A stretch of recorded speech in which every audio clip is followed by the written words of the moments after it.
This is a different way of doing training, but we're in different times right now.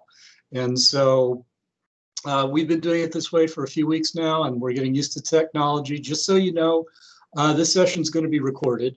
And so the way it's going to work is I'm going to do the first part of the presentation, which will probably run around 45, 50 minutes or so. We'll take about a 10-minute break, and then we'll do the second portion. And they've been running around an hour and a half. So we probably won't go the full 2 hours, but of course, I encourage you all to, if you have questions, just go ahead and unmute your mics and go ahead and break in, because when I bring the PowerPoint slides up, I'm not going to be able to see you very well. You may still be able to see me, but I'm going to put it on full screen so you can see the entire presentation. A couple other things. This is part of your mandatory ethics training that you're required to receive every 2 years. So Rachel, who puts all this together, and we're very grateful for, because she does the scheduling, she creates the PowerPoint presentations, and she will also input all of your information into my BLC, so it'll show that you get credit for that. And I think the only other thing before I bring up the PowerPoint slides is, in your Evite for this training, you should all receive a copy of the county's Code of Conduct. That we always want to make sure you have the most recent version of it. But just as a little preview, this training, I'm going to talk very little about what is actually in the code. Rather, what I'm going to talk about is some of the principles behind what's in the code. And so we're going to talk about these things like integrity, character, stewardship, leadership, as sort of how do we implement the things that are contained within the code within our daily routines. And so again, this is maybe different from other trainings in ethics or a code of conduct you may have received, but I think that especially now in these times where we're having to adapt to different working environments, different styles, we're finding new ways to connect with people, there are still some principles and ideas that I think we need to be cognizant of. So with that, if we're all good, I will get the share screen up and bring up the presentation. And hopefully you all will be able to see that. I'm trying to drag it over to my other screen. It's not working. So actually, let me take us off share just for a second. Try this again.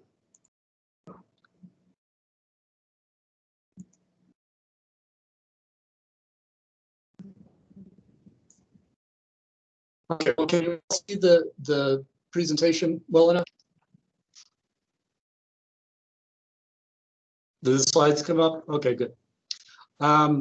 So, whoops, seems like it stopped again. Let's try this one more time. Okay, there we go. And let me put us on full screen. So here's just the title slide. And again, the theme or the topic for today is how do we incorporate the principles, the ideas contained within the Code of Conduct to ensure an ethical workplace. You can see our contact information there, our location. Obviously, most of us are remotely working now, but the phone number is still good. We now are hooked up to Ring Central, so you can still contact us at that phone number. It goes straight into our computers. And as well, compliance@burnco.gov is always a good email address where you can reach us with any questions, concerns that you may have.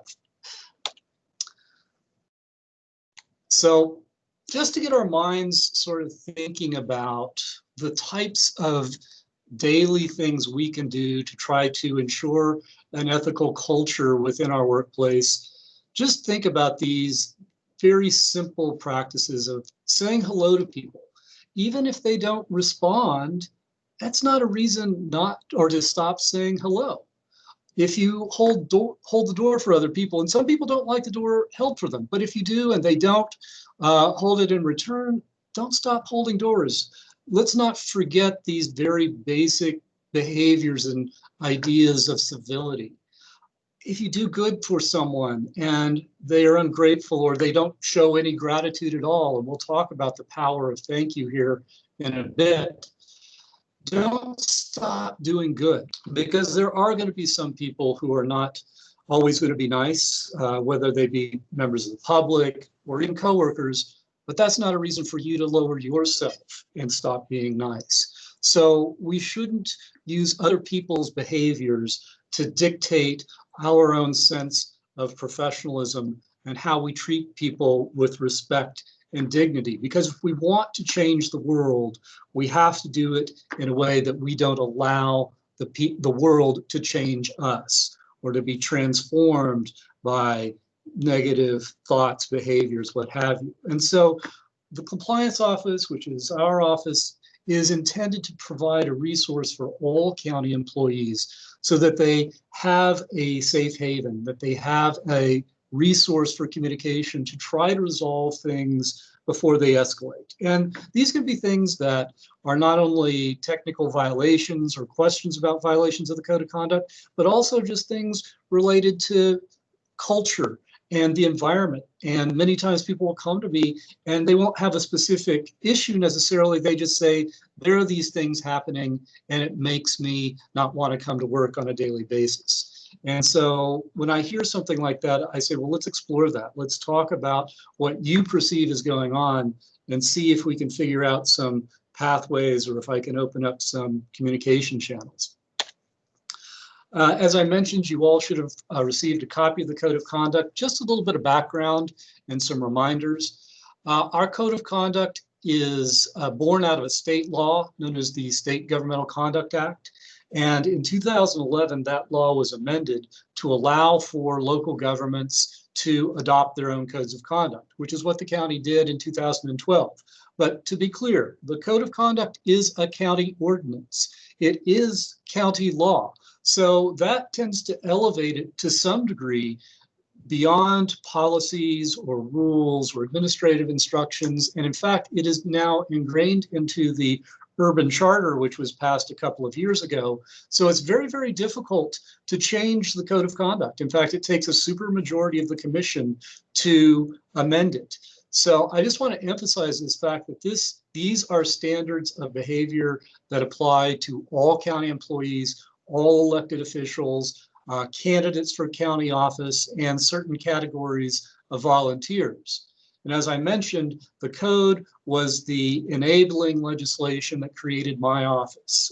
I'm the very first ethics compliance officer that the county has had. We've been building the office and the program over the 7 or so years since I've been here.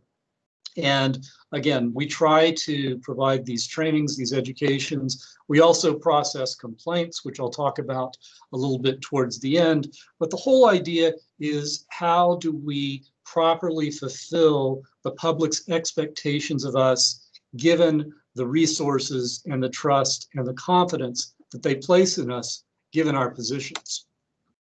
So this quote from JFK is one that I use frequently because I think it speaks to something we all need to be aware of.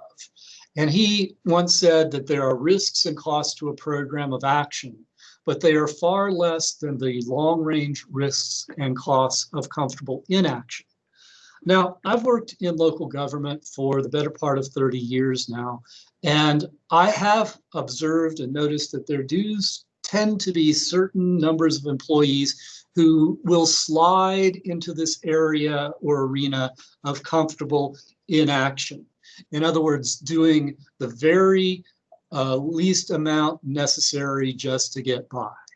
But when we allow ourselves to enter into that realm of comfortable inaction, we are feeding those negative stereotypes that the public may have of us. Many people in the public, and I'm talking about government workers at any level, may think that people that work for government are lazy, they're incompetent. At some level, they may even be corrupt. And the classic example of the stereotypical lazy public worker is the road crew, right? You're driving down the road, you see the road crew, one person's digging a hole, and 3 people are standing around watching. Now, that is a perception, and it may be an uninformed perception. It may be that there is good reason why those three people are standing there. One might be an engineer, one might be a safety specialist, one might be an equipment specialist, but what does the public see? So my point here is that perception can be just as important as reality, especially nowadays with everything that's going on in the world, not only with the pandemic, but also with the elevation in the American conversation about issues related to social injustice and so forth. We have to understand that we are constantly going to be scrutinized and under the microscope.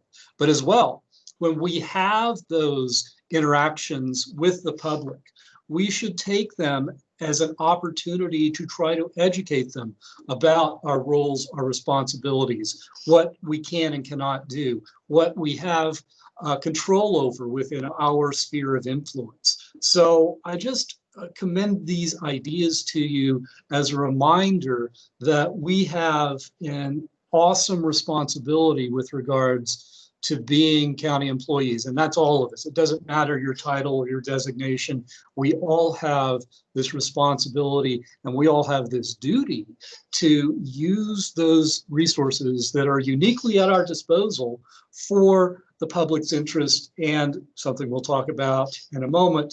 You all in behavioral health should be especially sensitive to this. How are we promoting human welfare? So in the beginning of the code, there is a section that talks about responsibility of public office. But rather than read that section to you, I think it's very well captured in this slide that says, no matter how educated, talented, rich, or cool you believe you are, how you treat people ultimately tells all.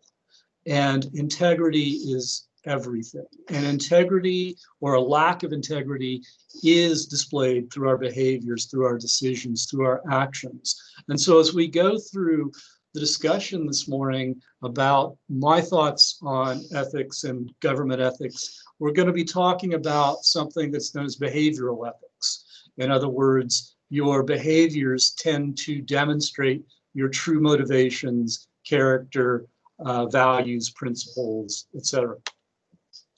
So what are the things that make us better public servants? And what are the things that tend to discourage us? Well, I think generally things that make us better are when we have strong and encouraging management. And by that, I mean management that gives us clear instructions, and I'll talk about that in a second, but also that have our backs, especially when we're trying to do the right thing.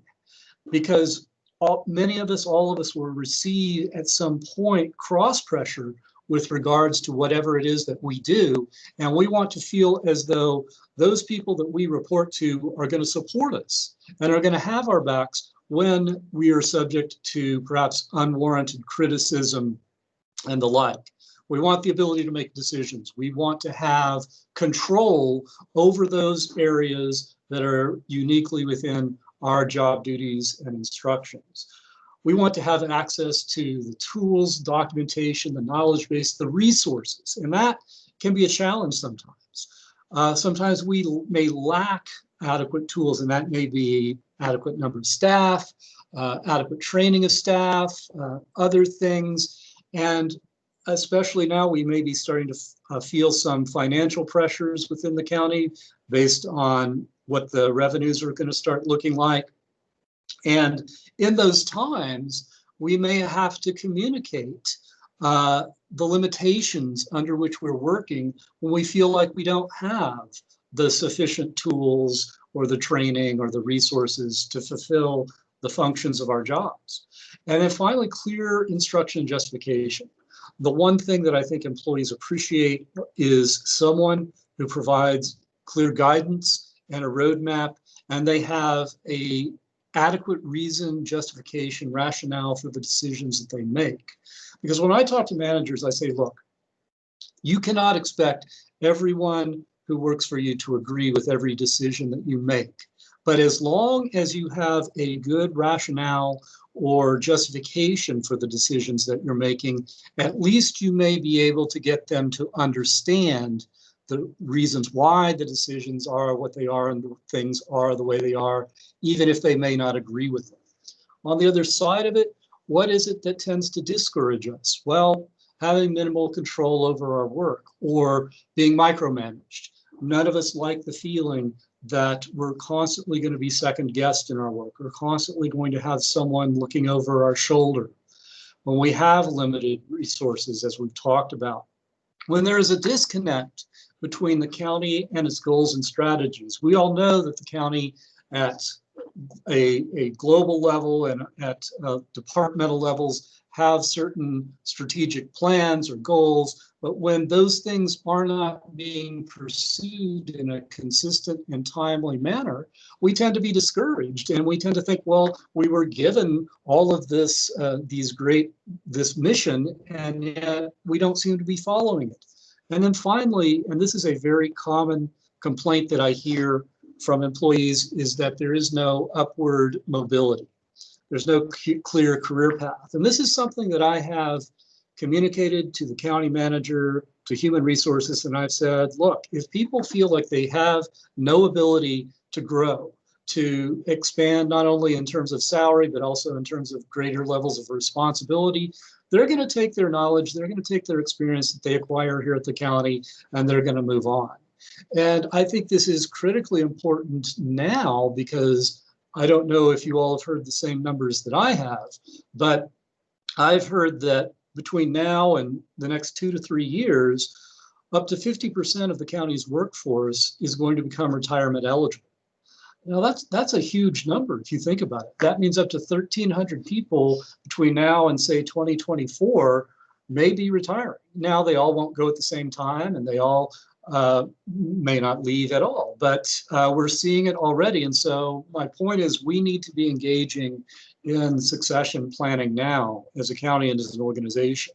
We need to be identifying those people that we believe can be cultivated with certain skills so that they can take on greater levels of responsibility and leadership and management roles. And that's why in today's presentation, this really is a meditation on some ideas I think are important for being good leaders, because I think we all have a leadership role to play, especially when it comes to ethics. So a successful organization is when the county wants successful people to build each other up, motivate, inspire, and push each other.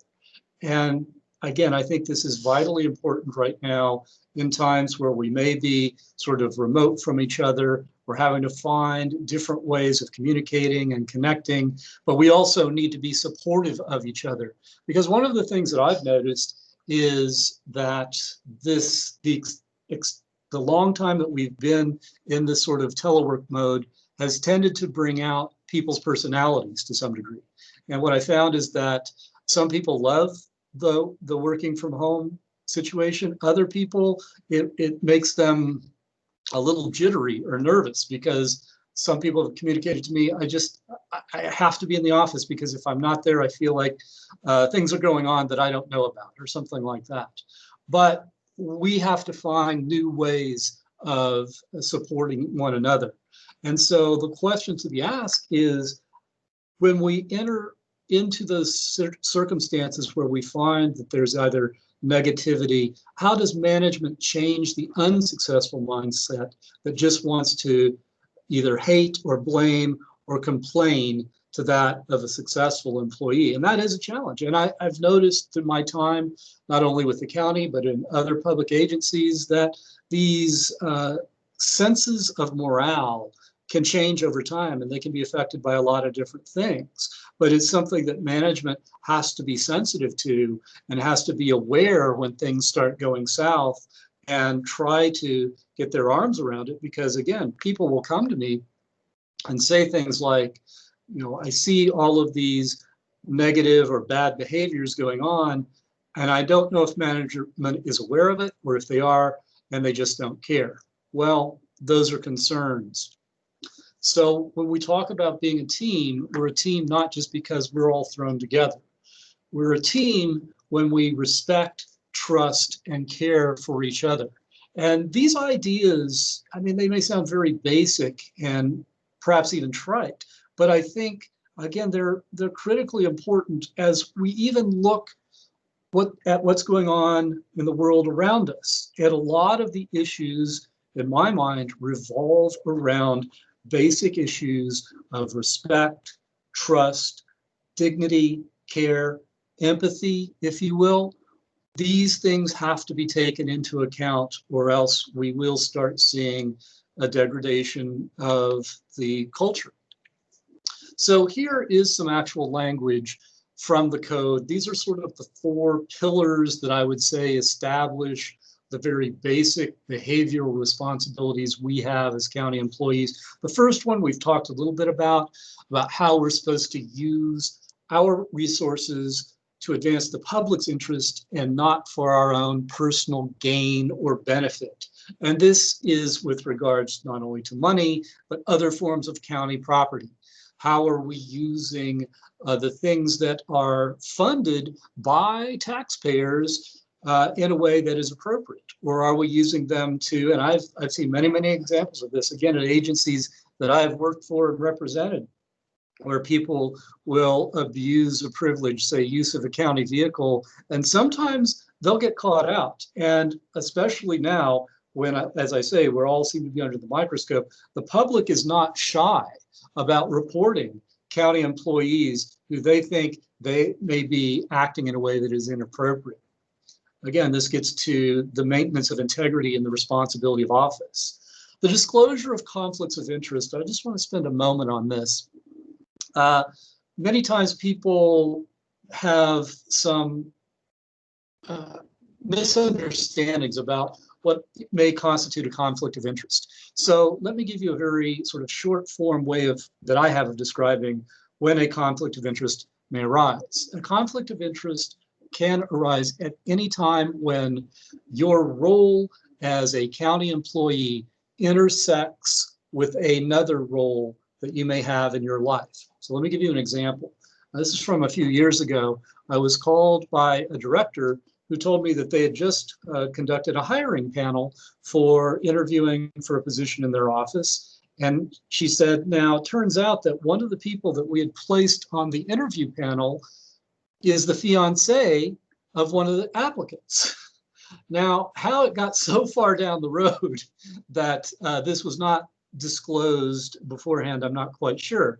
And, you know, when she called me, I think she saw the problem. And I said, well, you know, my recommendation would be that you need to reform the interview panel, take the fiance off, recall all of the applicants, re-interview, rescore, and make your hiring decision based upon that. And the reason I say that is not only because we have to maintain the integrity of the decision-making process, whether we're talking about employment decisions, awards of contracts, and the like, but we also have to be aware that many times when we go through these processes and there's an unsuccessful applicant or bidder on a contract, they will request the records of the successful bidder or applicant, wanting to see their credentials, their resumes, their proposals, et cetera. And they're absolutely entitled to view those things under a public records request. So we need to ensure that the integrity of our decision-making process is beyond question. And then the final thing, it talks about how we're not supposed to receive any sort of additional money or compensation just for doing our jobs. And this feeds into another part of the code, which is the gift rule, which I may talk a little bit about, but just so you're aware, there is a gift rule that's contained within the code of conduct that says essentially no employee, elected official, what have you, may receive gifts from restricted donors with a value over $100 within a calendar year.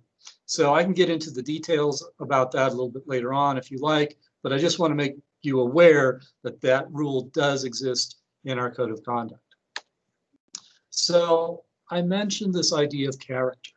And character is, as you can see on the left side, there's what we do when no one is watching. Now, that's kind of an old saying, and we could use other words to replace the word character. We could say ethics, values, morals. And I think in the modern era, we can actually turn this a little bit and say character is what we do because everyone is watching. And I find that to be particularly true today. As I said, with the technology that is at everyone's disposal, I was struck by the fact, as I've been watching some of the protests that have been going on across the country and really all over the world, how so many people who are participating in those protests are carrying their cell phones around, and they're all videotaping whatever it is that's going on around them. So what I tell people is you need to be aware of your behavior, whether you work in an environment that may have cameras or not.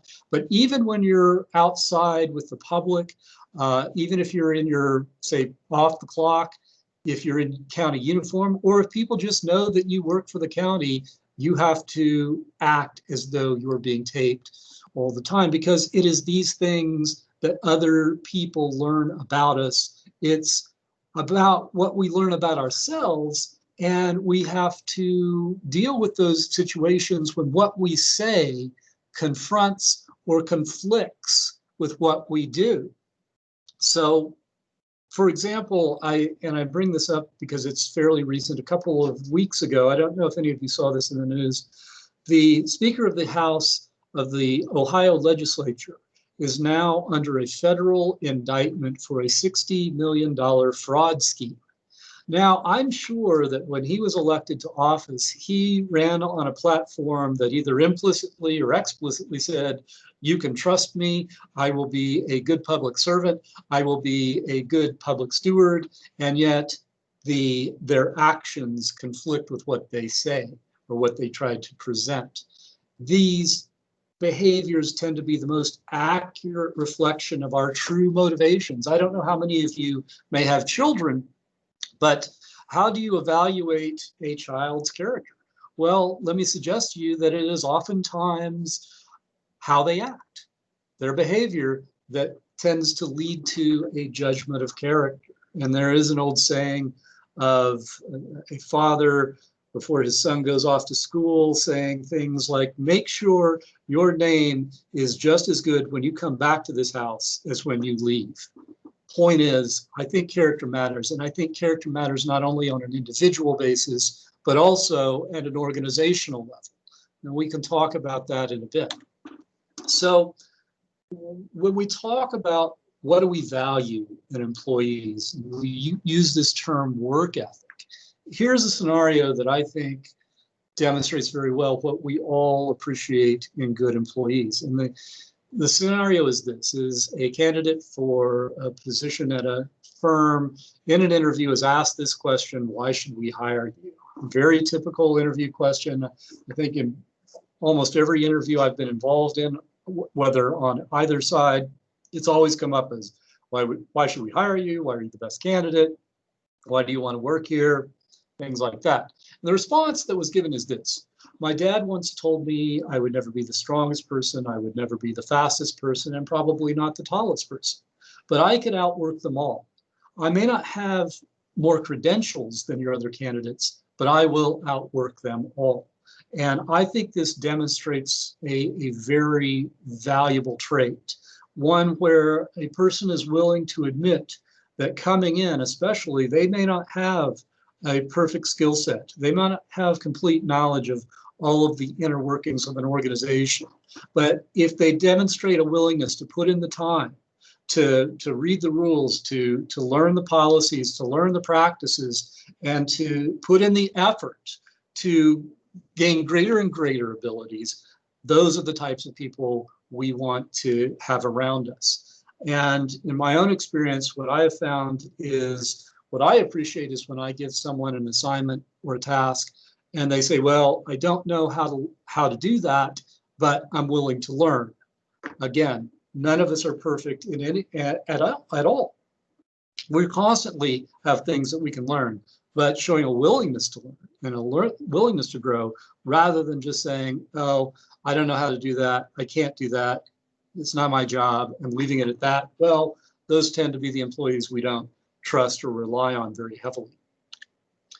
So I mentioned this idea of organizational ethics. What do I mean by it? Well, it's the the standards and expectations of behavior, again, that are contained in our code of conduct, that are representing and working for an organization that may be distinct from any individual's personal ethics.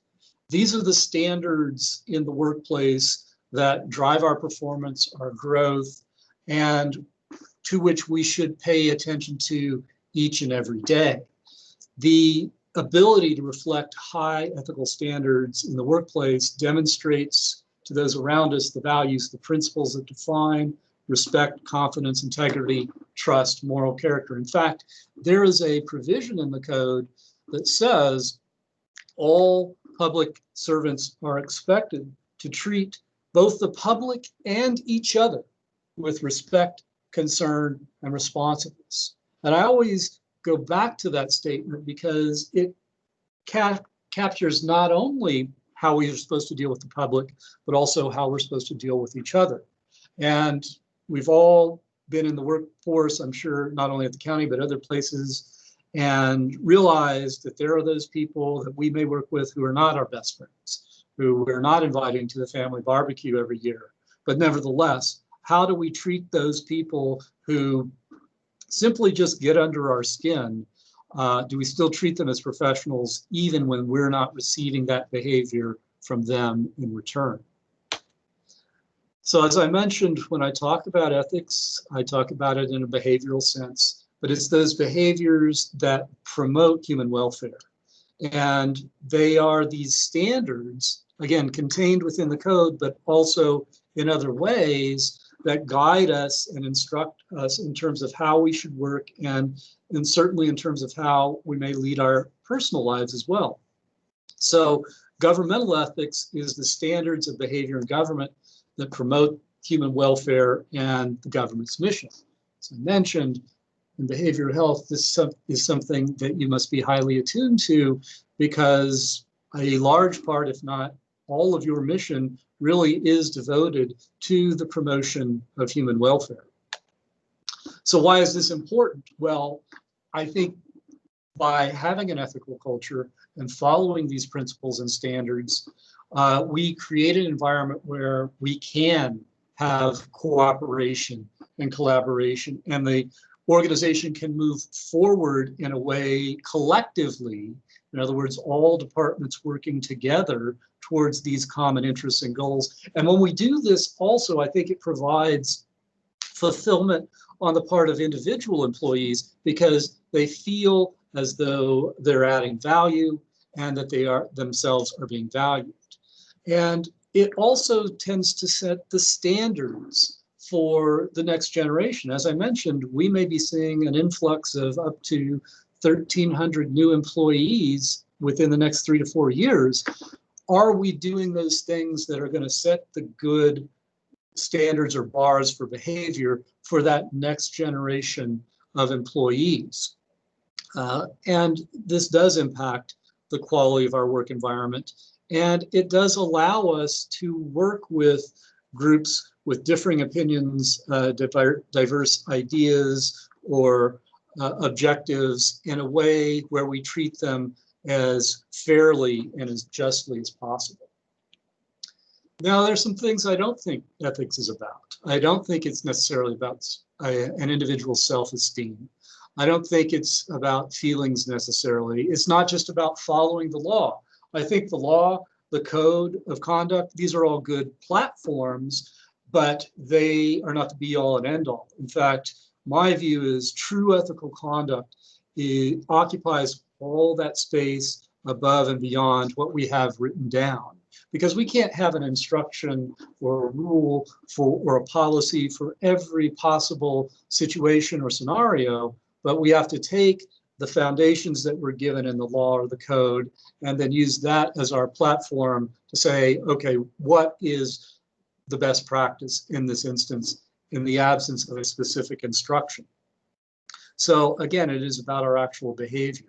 It is about those decisions and those actions that we take, not only on an individual, but also on a collective basis, that is going to impact people's lives, both internally and externally. And it's going to make some determinations about people's, again, happiness, fulfillment. Use the word you find most appropriate, but these have an actual impact.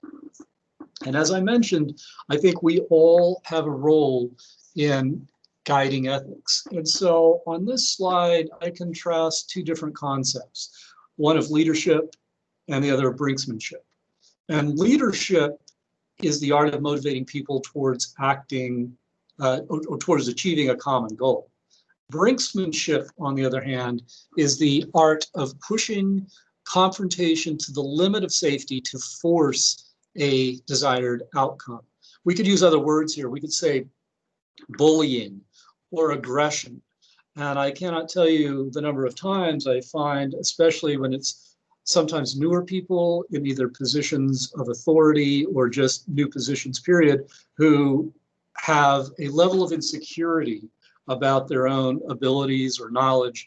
And rather than sort of admit to some of those limitations, they tend to get aggressive, or they tend to get angry, or they tend to get into a mode of bullying other people simply because they want to get their way and they don't want people to see that they may have certain limitations. But the distinction here is that when people engage in the art of leadership, that feels as though we're being persuaded and we want to follow those people.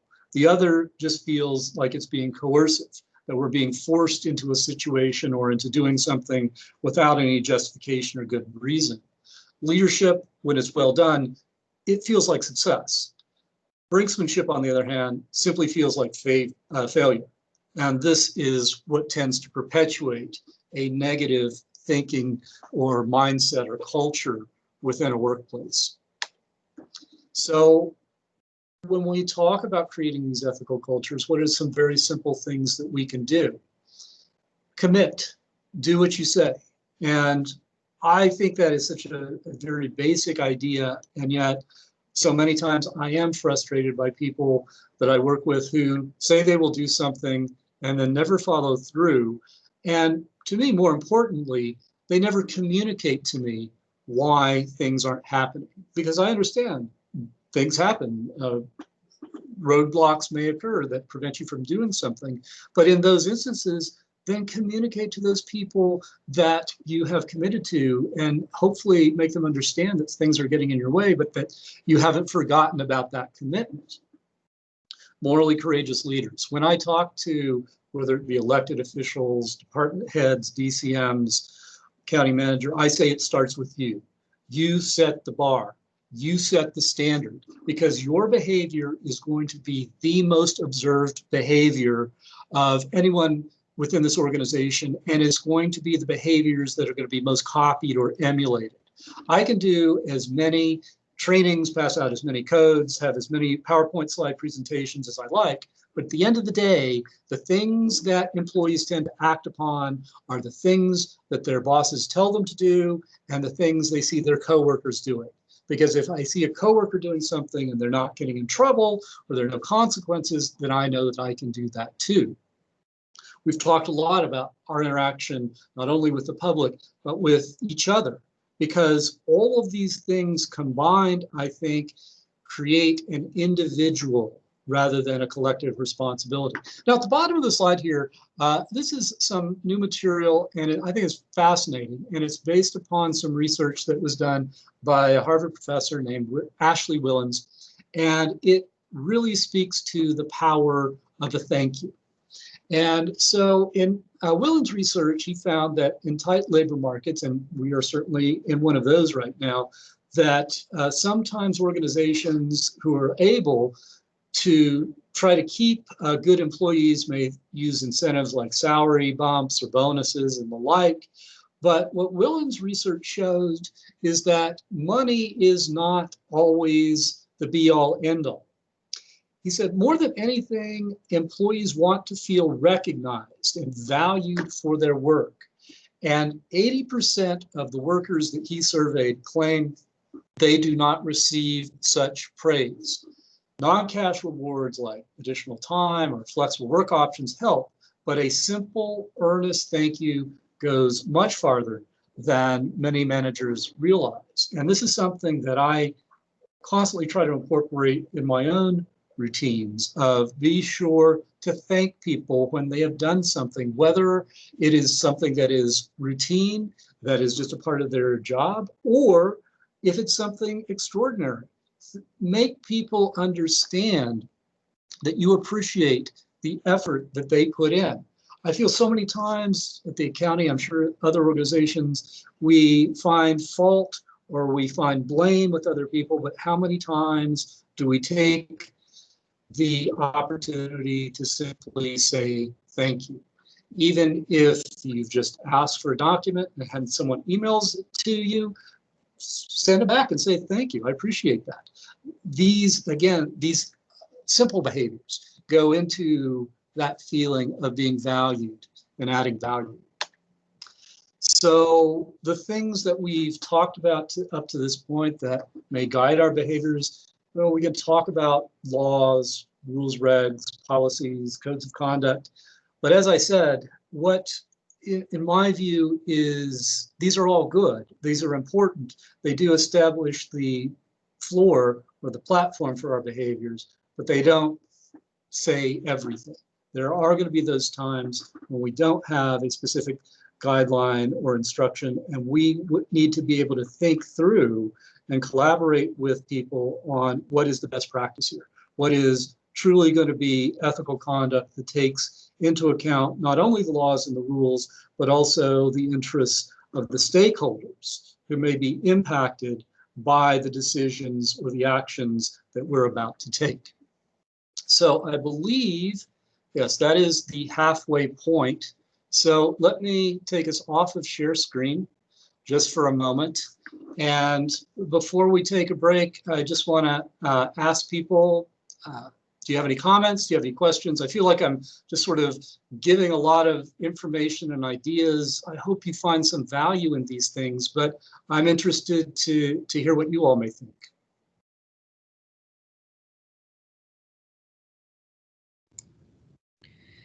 You know, I just want to say thank you so much for taking the time to talk with us about this today, and I appreciate that the county values this enough to put it into a training for employees.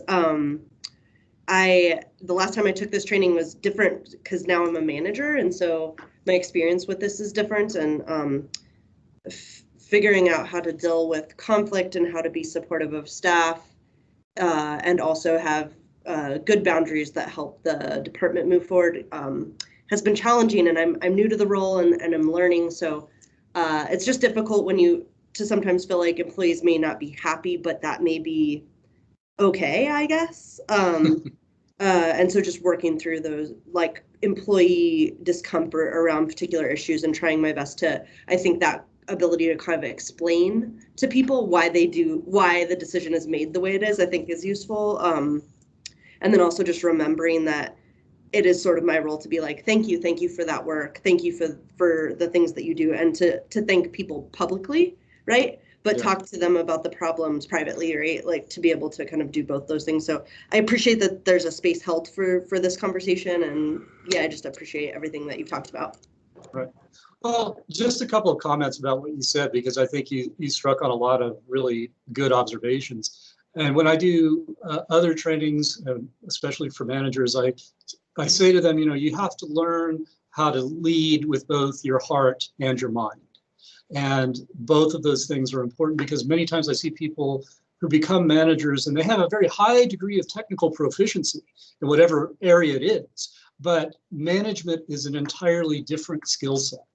And many times that's difficult, perhaps, for some people to grasp. And certainly I know that I've made every mistake possible as a manager, but I've always tried to learn from those mistakes. And along those lines of expressing gratitude, yes, I think that's very important. But we also have to be aware of, we shouldn't engage in behaviors where we're expressing gratitude on one hand and then vilifying others for something else. I mean, we need to be consistent in our modes and operations. So.